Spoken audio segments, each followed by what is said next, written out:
morning, BookTube. My name is Daniel. Welcome back to my channel, Guilty Feet. I've got no rhythm. Today, I have never done a book vlog. So today, it's still morning. And I think you're probably supposed to film these out of order and edit them, but I haven't. So I'm starting a day, and this is me talking to you at the head of the day. I'm about to go and get on the tube and head into London. I'm still in London, by the way, at my mum's, flying back to Israel tomorrow. But I'm taking the morning. We're going to go and get a pass for the London transport and head into London and do a full book mooch from Leicester Square Tube up the Charing Cross Road, finishing at Tottenham Court Road, and then I'll come back. I have some meetings this afternoon that I need to be back on my front of my laptop for. So I'm going to take in a few bookshops and hopefully film some of that. I have a list. I printed out a list of things that I'm kind of hunting for, just to give some focus to the trip, but nothing essential here. So I've got the next few Megres. I've got 1 and 2 I just picked up, and so I just put the titles because there's so many different titles for each one. So I recorded that because I won't have internet when I'm out because I'm an idiot. I've got a list of James Baldwin titles I'm kind of interested in, some Audre Lorde that I've never read her, and I think I should, so I wrote down the titles that appeal to me. The next Joan Didion collections, Sherlock Holmes, I'm reading them in order, and I've read 4, so the next one is Hand of the Baskervilles, and then some, of course, the titles of the collections that come after that in order, and some Poirot. I bought the first, and I've put the next few here to look out for in case I come across them in the wild for cheap. I think the other things I'm going to look for is the second hand, as maybe some poetry. Hard to find. I don't read enough poetry. It's always expensive. I don't like spending £10 on an untried collection that maybe only sort of 60 pages.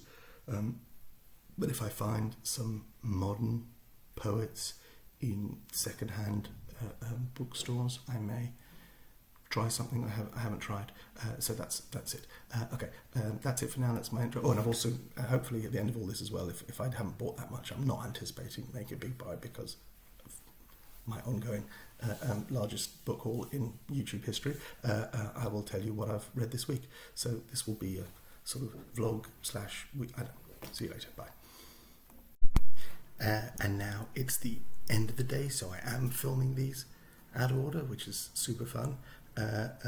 So this is my last night in London. I'm going to show some video of my day out in a second, and I just wanted to preface it because I ended up doing a bit of a haul within a haul. So I've so far put up 2 of the 5 videos of the largest ever haul in BookTube history, and I sort of went out today and did a bit of a haul. I'm calling this Breaking the Fourth Haul. Because it is a meta haul within a haul. Let me show you some video. Anyway, so yeah, I'm flying tomorrow. I've just got the results of my 3rd COVID test in 6 days, and I have another one when I land in Israel. So good times. I've had lots of things stuck down my throat and stuck up my nose, but still negative. Roll VT. No idea whether you'll be able to hear me. It's a very blustery day, but a beautiful sunny day. Look at that sky in London, it's fabulous. Just leaving my mum's, around the back of my mum's apartments, heading out towards local tube station to head into London. This is the day we're out. I'm wearing sort of long sleeve for some reason, but you see the guy up there is wearing shorts and a t-shirt, and it's just glorious. This is around the back of my mum's block, just in the suburbs of London. Beautiful, and we'll see you soon.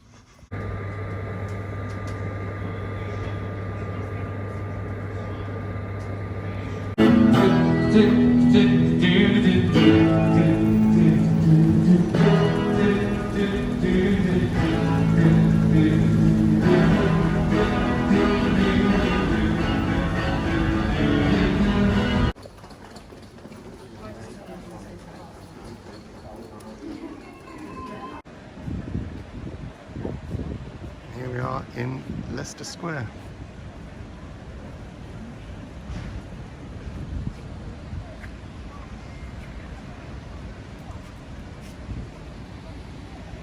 There is, in my experience, few things as glorious as London in the sunshine. So this is where we start, outside the Wyndham's Theatre, where they're showing the latest Tom Stoppard, directed by Patrick Marber, who wrote Closer, Liverpool, Leicester Square Station, and we're going to make our way up this road, Charing Cross Road, all the way to Tottenham Court Road. This is Newport Court, leading down into Chinatown, I believe. There used to be a great little vinyl record store up there on the left. I'm not even going to go down and see if it's still there. I have no use for vinyl, but I think I bought my copy of R.E.M's first album, Murmur, there back in the day. And over on this side of the road, this whole parade at one time was second-hand bookshops. I think the only thing left right now is any amount of books. I can't yet tell if they're open. I'm going to cross over now and see if I can actually get in there. That's depressing.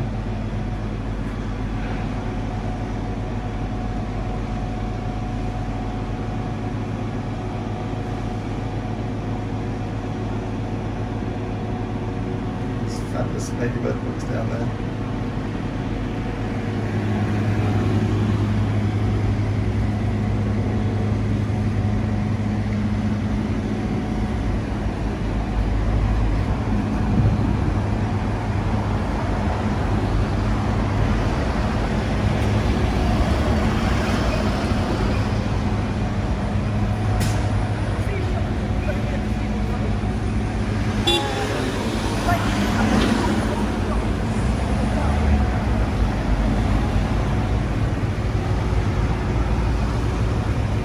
Not my finest moment. Just looking back down Charing Cross Road. Let's keep on going. So I had a great trip getting into London, and as you see me arriving there on the Charing Cross Road, and I start walking up, and it was just really depressing. A lot of the bookshops that I used to go to were gone, and when I got to Any Amount of Books, which was the first of the old second-hand book shops, it was closed, as you saw. So I just make my way up the rest of the road and let's see what else is going on there. So this was very definitely a bookshop. It's now organic, plant-based and gluten-free, and I've definitely been in this when it was a bookstore, and you can see they've still got the books all over the place. But Do you want it today? How are you? How is everything? so we've got stuff, and I used to go in there and then downstairs in the back room. They're all still for sale, but I think they're more interested in strawberry and cream balls. Next stop, Henry Ford's.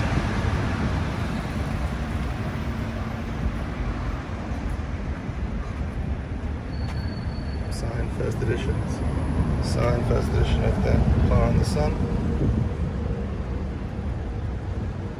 Probably outside my price range, but we're going to go in and have a look at what else they may have. Orlando the Marmalade Cat. There's the casebook of Sherlock Holmes, which is on my list, but I imagine that's a... I love that edition of the Castle, Franz Kafka. Look at that, it's fabulous. Relativity of a Special and General Theory of Opera Exposition by Albert Einstein. Let's go in here and see what's what. So I'm at Cambridge Circus, where Charing Cross Road crosses. That's Charing Cross Road is up there, and there's Shaftesbury Avenue down there. Over there takes you into Soho. This is where they're showing the original production of Harry Potter and the Cursed Child, and this is where, for my birthday in 1986, I saw Les Miserables at the Palace Theatre, in the same theatre.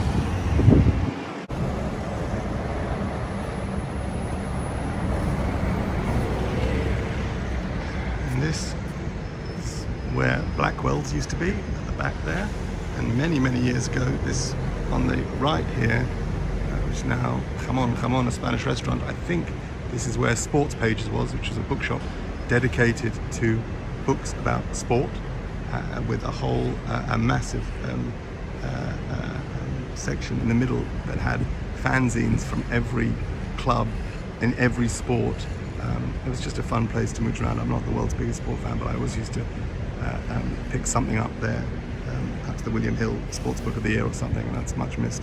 But I didn't know that Blackwell's was no longer. Blackwell's still exists, and I bought from them online.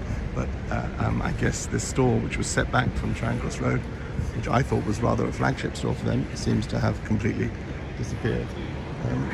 Leaving us very little left. That's Foyles up ahead, and obviously we're going to go and have a mooch around Foyles, but it's pretty much it. There's nothing left anymore. None of the art book shops, none of the sort of dirty shops, so they look like they're selling remainder books upstairs. Downstairs was all porn. Those seem to have all disappeared. This is one of the most depressing trips I've ever done. Just have to go and have a mooch around Foyles, just see what they're pitching as. They're selling books and what kind of offers they have. Let's have a look.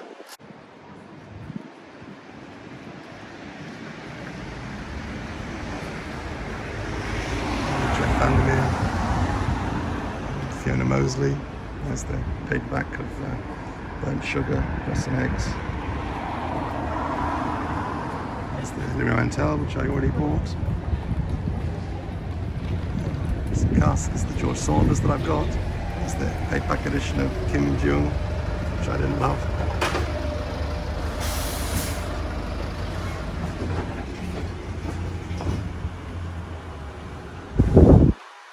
This is the first thing we see.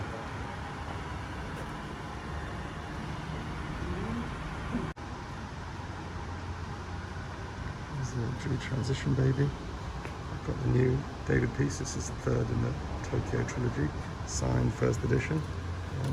When you look, this is the way they do it these days. It's a book plate, so obviously he signs them all at home, he sends them in, and they stick them inside the book. I'm not sure I'm willing to pay it. £17. I haven't read the second one yet. I read the first one many years ago. But I guess I'll wait for this to come cheap somewhere. And there's the Jumper Lahiri that I haven't pulled the trigger yet, and I know I will. I do love Jumper Lahiri deeply, so I know I'll get to it. I've just got so much to read in the meantime.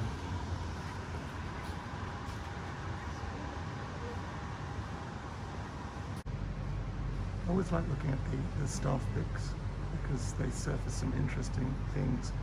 So we've got some Ferrante. You have there's a Fitzgerald edition. I don't know. There's Player Is It Lays by Joan Didion. I don't know why that one's that novel I picked up secondhand a couple of years ago, and it was weird. Not I think anything that would be super attractive to people. There's Brandon Memory Police. Haven't read that yet. We've got this Uprooted is some fantasy. I think I haven't read that. Some Murakami. We love Attica Lock. Some nice little thing down there. They've got the Miso Soup, which I haven't read yet. That Olga Tokarczuk is another Fitzgerald, and they seem to have released a budget Fitzgerald edition because that's without the French flaps and cheaper. That's $8.99, whereas I think normally they go for a little bit more. So that's good for Fitzgerald for reading the room. Then learn, and then obviously there's the reissue of Ishiguro with the same sort of cover design as the new Clara of the Sun. Carmen Maria Machado. There's the perennial Gentleman in Moscow down there. That's always been. And also some more perennials here. We've got the Underground Railroad. You've got Jenny Offel, The Luminaries, Lonesome Dove, which I will read at some point. I bought Muscle by Alan Trotter when I read the review in The Guardian, and it was not a very successful read for me. Ted Chiang, fabulous, and some other stuff. Plenty of stuff I've never heard of, but I'm interested now that I see it like this. And there's more Fitzgeraldo, then Tessa Moshfegh, the Deborah Levy's. I'm going to wait till I read the first volume before I buy others. The Appointment, I picked that up in my super haul. And some William Gaddis down there, The Recognitions. I haven't ever read that. It's a great big book, I don't know if I will. And then sort of Kate Le Guin and Frank Herbert. Interesting selection. So after the disappointment of the Charing Cross Road, I've come to visit Forbidden Planet, which I was never a big shopper at Forbidden Planet. I'm for a local comic book store, but I'm here and I'm going to have a look around. So they charge 1% a year to manage, but you reckon it's interesting? I love that they've got a whole exclusive merchandise display in the window. because we love Hilda. I mean, we also love Gambit and Colossus and Magneto and whatever the hell version of Iron Man that is, and then there's the Black Cat. But we love Hilda. I don't know who the librarian is. Is that the Hilda thing? Okay. I haven't met her yet. And a whole bunch of stuff. Let's go and have a look. So I ended up picking up a couple of books in foils, and it's a really good sale on in Forbidden Planet, which is Forbidden Planet is nothing like it used to be when I was here. They don't have any back issues of comics. It's all these days statues and Funko Pops, but they had a really extensive graphic novel section and a good sales section there, so that was fab. I'm not buying sort of individual floppy comics anymore. And then I ended up, because I'd come back to Forbidden Planet, I ended up walking back down to Leicester Square Tube instead of getting on at Tottenham Court Road and heading home, which meant that I did go back to Any Amount of Books, and this time it was open. So here is your bonus footage from the store, Any Amount of Books.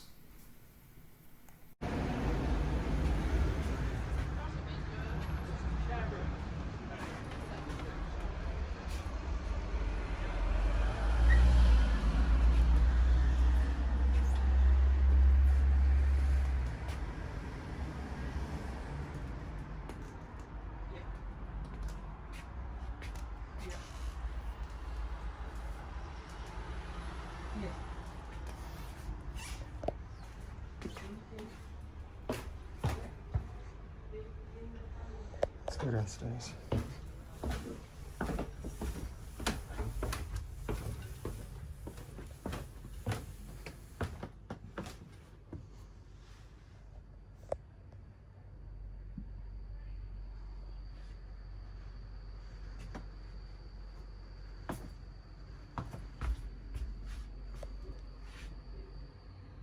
Some review copies.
So I'm going to show you everything I bought today when breaking the fourth haul, my meta haul to my mega haul, and then I'll also do sort of a reading wrap up where I am and what I'm going to take with me on the plane. So in foils I bought two books.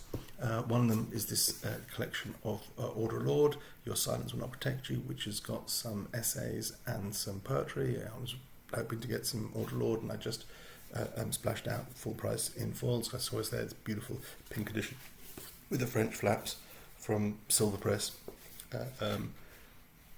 So happy to read my first Order of Lord, and this has got in it.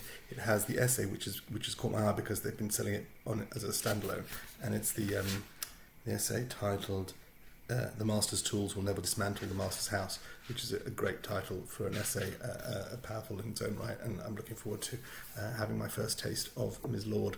I also bought a poetry collection. I know nothing about this poet. I liked the cover, and so I picked it up. I like the fact that it had this is actually made up of two pamphlets by this poet whose name is Peter Scalpello. Better if I put my glasses on so I can actually see what I'm doing. Peter Scalpello, and it's two pamphlets. One of them was called Chem and Other Poems, and the other one is called Acting Out. So these two pamphlets have been published together by Broken Sleep books and sold for £7. Now, I think that's a fair price. Poetry collections are often £10, £11, and I don't know anything about them, and for me to spend that money and not know such a slim volume really, it takes me out of my comfort zone. But £7 for a poet, I really like looking at it, and I saw it was a signed copy, and there were 3 signed copies there. And for some reason, when I see signed copies of books, and as a side note, out in the wild, going into a bookshop like Foyles, there's a huge number of signed copies. That's really the added value that I think some of these big bookshops are offering these days. And it's not something that necessarily appeals to me, but if I'm going to pay the same price anyway, then I guess I'd rather have a signed copy than not a signed copy. But I think way more than it used to. I don't think it was a big thing like 20, 30 years ago. I don't think you saw as many signed copies. But literally, I think everything in the Foyles front section, they had signed copies of all the big new releases. Anyway, this was a signed copy of a poet that I've never heard of, and his bind-up of 2 of his pamphlets, and this whole thing together is about 60 pages. But what I liked about this, there were 3 copies there, and I don't know why, I always pick them up and have a look at the signature as if you could tell anything about the way someone signs a book. But what I loved, and I tweeted Peter Scalpello, who I'd never heard of before this morning, to tell him why I bought his book, because I picked up the first copy and saw that he hadn't just signed it, but he'd written a note. And then so I went to the other, there were 2 other signed copies there, and he'd written a different note in each one. And I thought that was very special. And the one that I got says, "You are gorgeous." And I thought, thank you, Peter Scalpello. I beg your pardon, Peter. Yes, I am gorgeous, and I appreciate you seeing me. So I have these Acting Out and Chem and Other Poems by Peter Scalpello, and I'll read these.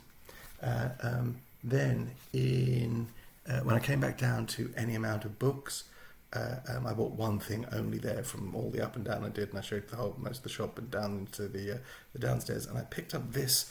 Is called Reunion by Fred Allman, and it's a very slim, it's published by Vintage. This is under 100 pages, translated from the German, I believe. This was published in 1960. Is it translated? Yes. Oh no, maybe it was written in English. It doesn't say it was translated. It's got an introduction by Jean Dormesson and an afterword by Rachel Seifert. It's set in Germany in 1932, and the friendship between 2 boys, one of whom is Jewish. I picked this up because I believe, and I may have misremembered this, I believe this was recommended to me by my friend's mother, who we had been talking about books. She said, "Oh, you must read that," and she'd written it down on a piece of paper, and the piece of paper sat on my bookshelf forever because I had never heard of it, and I think I looked for a bit, but then I didn't find it. And anyway, I found it today in Any Amount of Books for £2.50, and I bought it. So I'm going to read Reunion by Fred Allman.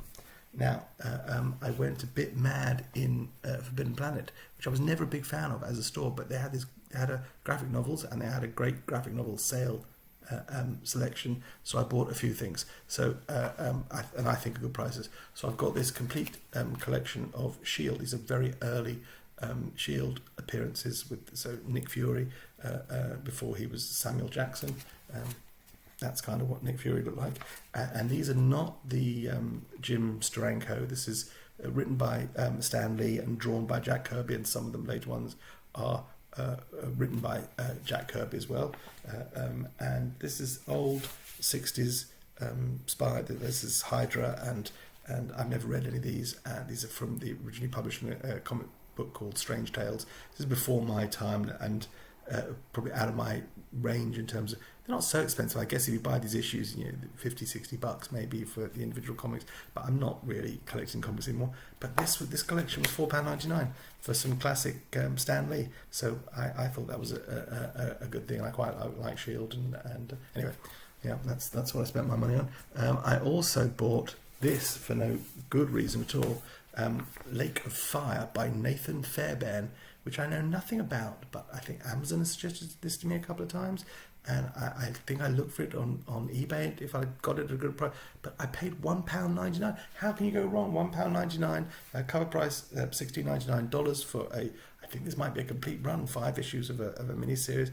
No idea what it's about. £1.99, couldn't go wrong. Oddest purchase would be this one. This is Stumptown, and this is odd because it's volume 4 in hardback. I have volume 1 in paperback, but it was £4.99 and I just bought it. Sorry.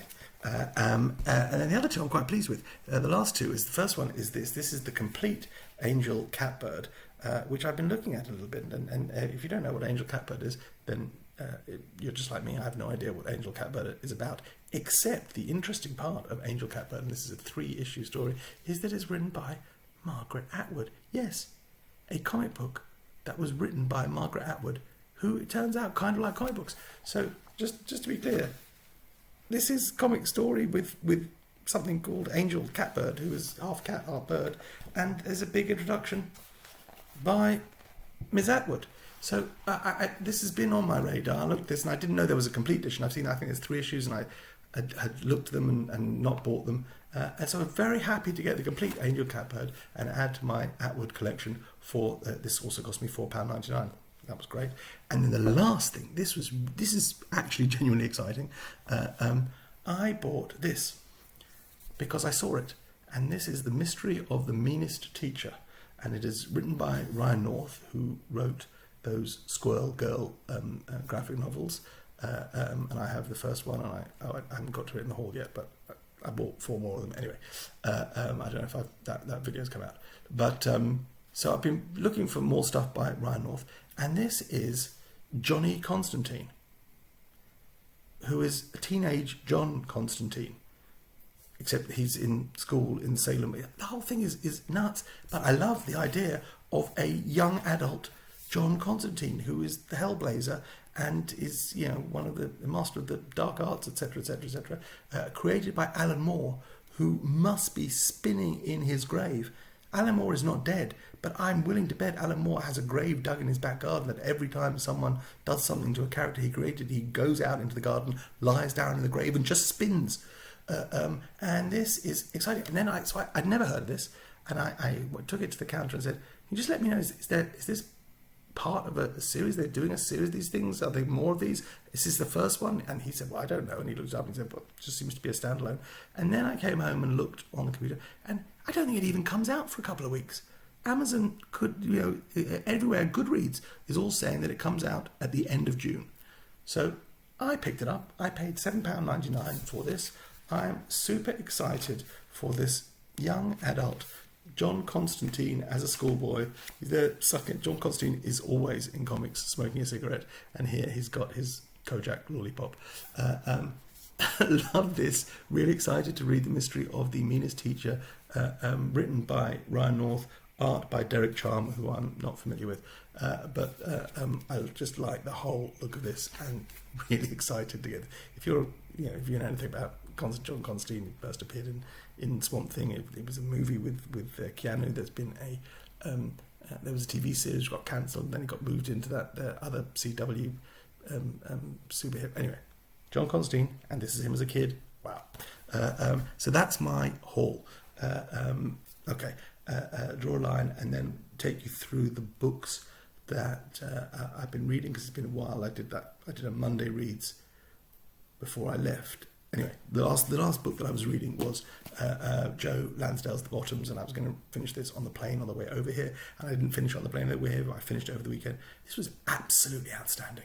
Really, really good, solid stuff, and dark and melancholy, but fine stuff. And I sort of put Joe Lansdale into sort of dark and humorous, dark-hearted, but funny.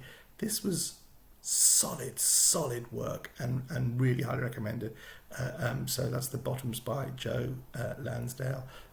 It's an old man remembering life in East Texas in the 30s, and a series of killings that have taken place there. And his father's the town constable, for whatever that's worth, and feels responsible for solving these brutal murders, slaying of women who the first couple are black, and therefore the white people don't care, and the black people don't want to make a fuss, and so it's dealing with racial tensions in the South, in East Texas in the 30s. There's a kind of Atticus Finch aspect to the narrator's father, and I guess a little bit of a sort of a white saviour thing going on, but not enough to damage this, because he's not a saviour, and it's just tragic, and the crime is solved, but it's all no one gets out of this better than when they went in. Really good. The Bottoms by Joe Lansdale. And after I finished that, I started reading the books in my haul. Except what happened was, I got excited. I finished that and I had these 140 books to read. Except that I went out on that first day to Watford, to Primark, and they have a Waterstones. And I went into Waterstones and found a book. So the day after I opened 140 books in a haul, I bought another book because I had never seen this or heard of this, and it was there, and they were charging brand new in a first-hand bookshop, Waterstones. They were charging £1, and it was this, The Baby Is Mine by Oyinkin Braithwaite, and you will know the name because she had My Sister the Serial Killer was her very highly regarded, and I found absolutely terrific book. And this is a novella. This is 100 pages. This was released for some kind of British charity. So they're selling it for £1, and that money goes towards some literacy charity. And great, a new story from a Oyinkin Braithwaite that I'd never heard of, didn't know was coming, and I wolfed the whole thing down in an afternoon. And it's locked down in Lagos.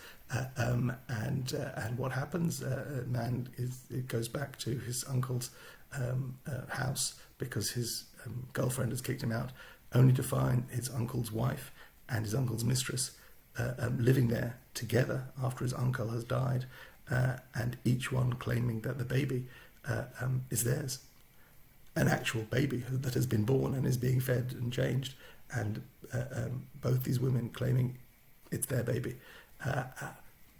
Really, it's not perfect, it's a novella, but it reads like a dream, and I'm really happy to have had something new by this author, so I can put this alongside and not just have her as a one-hit wonder on my shelf. And that was really good fun.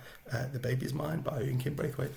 And then I started digging into the to the haul, so I read, I have this Lazarus by Greg Rucker, who I'm interested in, and Lark, is it Mike Lark? I don't know what his first name is. I should give him some respect.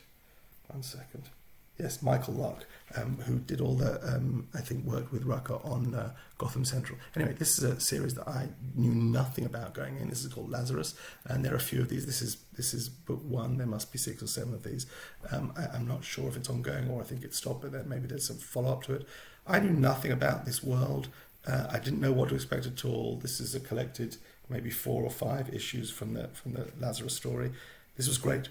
Really good world building, sort of dystopian worlds with families, a few families in charge of the whole planet, and then they have serfs and anyone who's not contributing to the family's growth, and agriculture is outside and is called a waste. And one of the things the families have to protect them are these indestructible characters, each one called a Lazarus, I believe, and this character's name is Forever, which is an odd name because every time you read it you're not sure whether Forever, because of the way comic book lettering is, where it's all in caps, so you see Forever and you're not sure it's part of the sentence or his name. That was a slight confusion, but great, really good stuff. A lot of tropes about science fiction you've seen before, but really good fun. After that, another BookTube classic that I got in my haul, which I don't think I've got to yet on the haul videos that I've uploaded so far, but you'll get to it soon. You'll see me open this package and take it out. And this is Convenience Store Woman by Sayaka Murata, which I really thought was terrific. On the one hand, it's easily dismissed as Eleanor Oliphant Goes to Tokyo. I thought this was much smarter than Eleanor Oliphant, which was nice but very debut novel-y and unsophisticated. And this is, on the one hand, simpler. On the other hand, I think a more sophisticated and a satirical story about society's pressures and parental pressures, family pressures, the obsession with everyone being normal, getting married, having the normal life, getting a proper job, having a family, and people who live outside those norms, the things they have to do, the concessions they have to make in order to make the rest of us feel comfortable because we think we know what normal is. So I thought this was great, also sort of novella-ish. It's 160 pages, so I don't know if that qualifies, but a light, easy, breezy read that had something important to say about being a singleton in the modern world. So I like that a lot. That is Convenience Store Woman by Sayaka Murata, a successful book from the Big Haul, which is already read. And then this is another book that was in the Big Haul. This is Mick Herron's Slough House, the latest, I think the 7th in the Slough House series, that I bought when I went to that Mick Herron event that Blackwell's put on. And so Blackwell sent me this. It's signed. I'll show you. Actually signed and numbered. That's new for me. Numbered 1479 out of 1500 by Mick Herron. And I was reading this on the tube today, and I might stay up and read it now or take it with me on a plane, but it's just fun. It's good. It's reliable. And there's some properly funny stuff. Like maybe when I finished it, I'll try and go back and highlight some of the actual fine writing and properly funny lines that Mick Herron puts in here, because good stuff. But it's also great on Spycraft and stuff. And that is it. So that was. I'm going to put in all, make sure I edit in all the videos that I promised you. And that's it. That's goodbye from London. Tomorrow my mum and I are flying back to Israel, and life will kind of go back to normal over there, as normal as it's ever been. Thank you very much. Take care. Ta-ra.